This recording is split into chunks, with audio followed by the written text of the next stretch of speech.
ብፁዕ አቡነ ኤርሚያስ መሪር በሆነ እንባ እውነታውን አጋለጡ። ብፁዕነታቸው ስለ አስተዳዳሪው ግድያ ምክንያት በግልጽ ተናገሩ። የመንግስት አካላትም በጉዳዩ ላይ አዲስ መረጃ መስጠታቸው ተሰምቷል።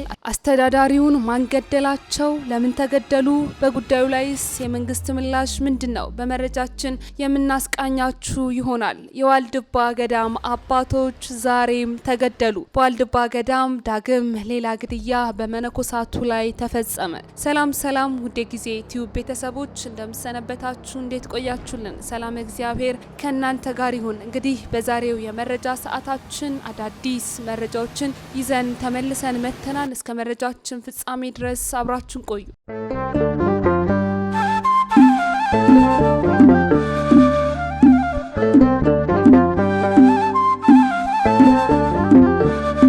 እንደሚታወቀው ከቀናቶች በፊት የወልዲያ ደብረ ሰላም መድኃኔዓለም ካቴድራል አስተዳዳሪ የሆኑት መላከ ምሕረት አባ አይናለም አማረ በመኖሪያ ቤታቸው ውስጥ በጥይት ተመተው መገደላቸውን መረጃዎች ወጥተው እንደነበር እናስታውሳለን። መጋቢት 4 ቀን 2018 ዓ.ም ሌሊት በመኖሪያ ቤታቸው ውስጥ በጥይት ተመተው ከዚህ ዓለም በሞት የተለዩት የወልዲያ ደብረ ሰላም መድኃኔዓለም ካቴድራል አስተዳዳሪ የሆኑት እንግዲህ መላከ ምሕረት አባ አይናለም አማረ በቤተ ክርስቲያን ግቢ ውስጥ በሚገኘው መኖሪያ ቤታቸው ውስጥ ሳሉ ባልታወቁ አካላት በተተኮሰባቸው ጥይት ተመተው ሕይወታቸው ማለፉ ተገልጿል። ይሁንና በዚህ ጉዳይ ላይ በርካቶች በጉዳዩ ዙሪያ ሰፋ ያሉ ሀሳብና አስተያየቶችንም እየሰጡ ይገኛሉ። በዚህ ጉዳይ ላይ የመንግስት አካላት እንዲሁም ደግሞ የሀገረ ስብከቱ ሊቀ ጳጳስ የሆኑት ብፁዕ አቡነ ኤርሚያስም ስለ ግድያው አዳዲስ መረጃዎችን መስጠታቸውም እንግዲህ ከቀናቶች በፊት እንደሚታወሰው በዚሁ በደቡብ ወሎ ሀገረ ስብከት በመሃል ሳይንት በጥንታዊቷ በአትሮንስ ማርያም ገዳም የካቲት 28 ቀን በመንግስት አካላት በተተኮሰ ከባድ መሳሪያ የገዳሙን የቀድሞ አስተዳዳሪን ጨምሮ 5 ካህናት መገደላቸው የሚታወስ ነው። ይህንንም በማንሳት እንግዲህ የአሁኑ የአስተዳዳሪውም ግድያ እንዲሁ በመንግስት አካላት ሊሆን ይችላል የሚሉ መላምቶችንም እያስቀመጡ ይገኛሉ። ከዚህም ባለፈ ደግሞ አስተዳዳሪው ከዚህ ቀደም በነበራቸው ቆራጥ አቋም ለቤተ ክርስቲያን ዘብ በመቆማቸው ቀደም ሲልም በአካባቢው በሚንቀሳቀሱ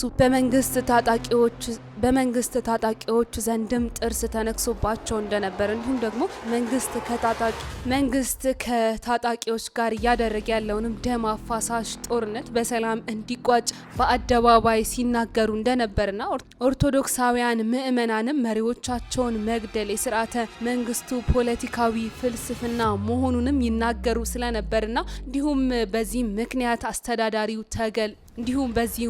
አስተዳዳሪው በመንግስት አካላት ተገድለው ሊሆን ይችላል የሚሉ መላምቶችንም አንዳንድ አካላት ከስፍራው ይህንን መረጃ እያደረሱም ይገኛሉ። ከዚህም ባለፈ ደግሞ የሀገረ ስብከቱ ሊቀ ጳጳስ የሆኑት ብፁዕ አቡነ ኤርሚያስም በስርዓተ ቀብራቸው ላይ የተናገሩትም ንግግር ለአስተዳዳሪው ግድያ ምክንያት የሆነውንም ጉዳይ ገልጸዋልም ተብሏል። ብፁዕነታቸው በመልእክታቸው እንደተናገሩትም አስተዳዳሪውን ለሞት ያበቃቸው ምክንያትም ነጻና ፊት ለፊት የሚናገሩ እንዲሁም ደግሞ ለቤተ ክርስቲያን በቆራጥነት የቆሙ ትጉህ እረኛ በመሆናቸው ነው ሲሉም ገልጸዋል። ከዚህም ባለፈ ደግሞ ብፁዕነታቸው በዚሁ ስርዓተ ቀብር ላይ ባስተላለፉት መልእክታቸው እግዚአብሔር በቆረጠው ቀን አርፈዋል። ነገር ግን በቀናቸው ለተጠሩት አገልጋይ መሞት ምክንያት የሆነው ሰው ባይወለድ ይሻለው ነበር በማለትም ይህንን መሪር የሆነ ሀዘናቸውን መሪር በሆነ ቃልም ገልጸውታል። ከዚህም ባለፈ ደግሞ በስፍራው በአካባቢው የሚገኙ ምዕመናን አገልጋዮችም እንዲሁም ራሳቸውን እንዲጠብቁ አባታዊ መመሪያም ጭምር አስተላልፈዋል።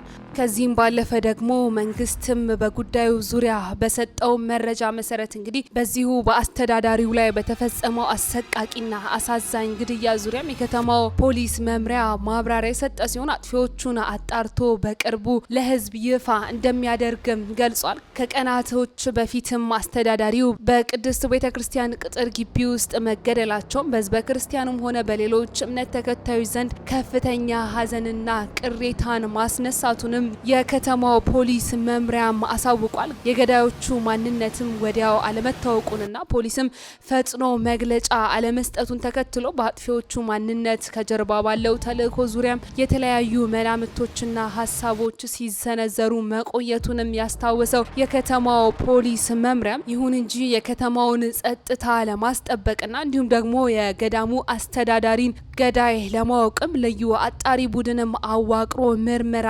እያደረገ መሆኑንና የደረሰበትንም የምርመራ ውጤትም በቅርቡ እንደሚያሳውቅም የከተማው ፖሊስ መምሪያ ይህንን መረጃም ይፋ አድርጓል። ከዚህም በተጨማሪ በደብሮ አስተዳዳሪ ላይ ግድያ የፈጸሙት የመንግስት የጸጥታ አካላት ናቸው የሚሉ መረጃዎችም ስህተት እንደሆነና በዚህም ማህበረሰቡ የተሳሳተ አመለካከት እንዳይዝና ህዝቡም ከመንግስት ጋር ለማቃቃር ሆን ተብሎ የሚሰራ ሴራ መሆኑንም የከተማው የፖሊስ መምሪያም ይህንን መረጃ አጋርቷል።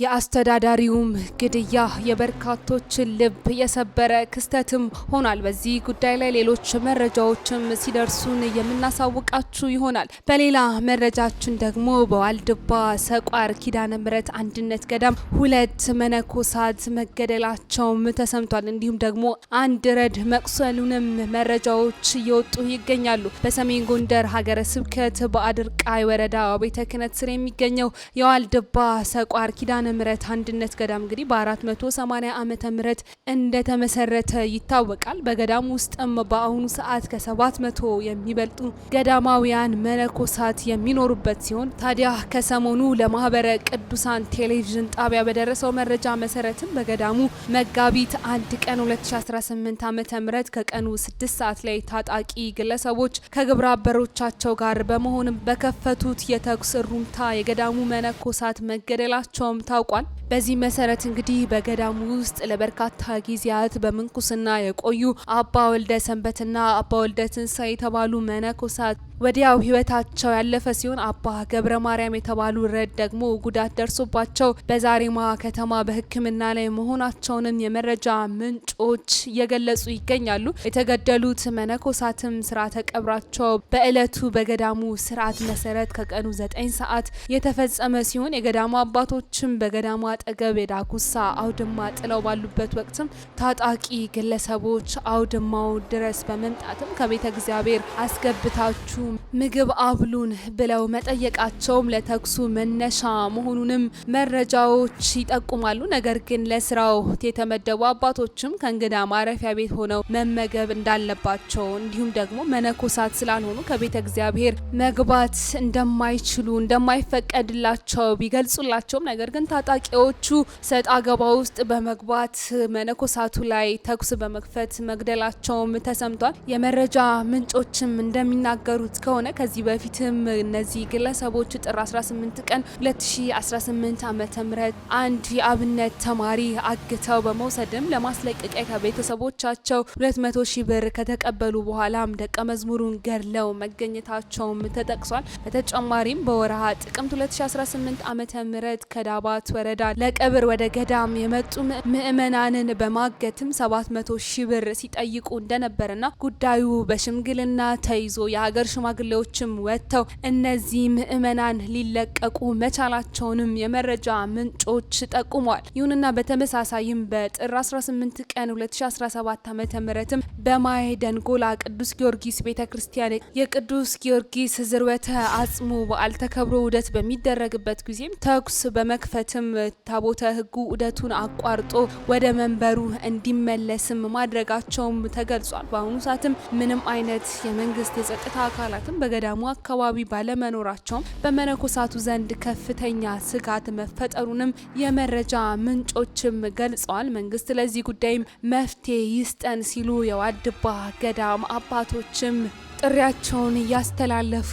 ይገኛሉ። የመንግስት አካላትም አፋጣኝ መፍትሄ ይሰጣሉ ብለን ተስፋ እናደርጋለን። እንግዲህ እንዲህ አይነቱ ገዳማውያን አባቶችን በመነኮሳት ውስጥ ገዳማውያን አባቶችን መነኮሳትን በበዓታቸው ገብቶ መግደል እንዲሁም አንድ የቤተ ክርስቲያን አስተዳዳሪ በቅድስት ቤተ ክርስቲያን ቅጥር ግቢ ውስጥ እየገቡ መግደል ምን ያህል ከክብር እንደወረድንና ምን አይነት የሞራል ውድቀት ውስጥ እንዳለን የሚያሳይ ትልቅ የሆነ የስብዕና ስብራት እንዳጋጠመን የሚያሳይ ነው። እነዚህ አካላት እንግዲህ ምን አይነት ሞራል ቢኖራቸው የትኛውም እምነት በወንጀል ያልተሳተፉ ንጹሐን አባቶችን እንዲሁም የገዳም አስተዳዳሪ ጭምር መግደላቸው እንግዲህ ከቅድስት ቤተ ክርስቲያን ጋር ያላቸውን ችግር በኦርቶዶክሳውያን ዘንድ እንዲሁም በሌሎች እምነት ተከታዮች ዘንድ መጠፋፋትን፣ የእምነት ጦርነትን ለማስነሳት የሚጥሩ አካላት የሚፈጥሩት ተግባር መሆኑንም የሚያሳይ ነው። የሁላችንም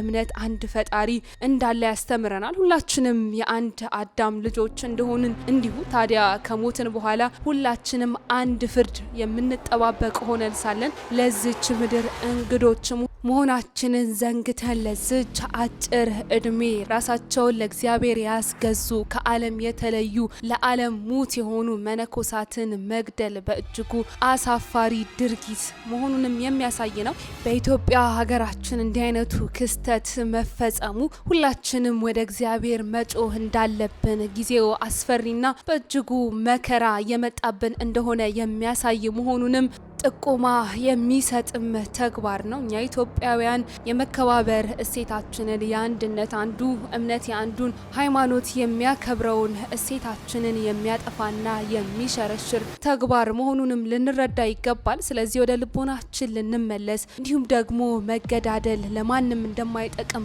በማወቅና በመገንዘብ ከዚህ ድርጊታችን ልንቆጠብ ይገባል እንላለን።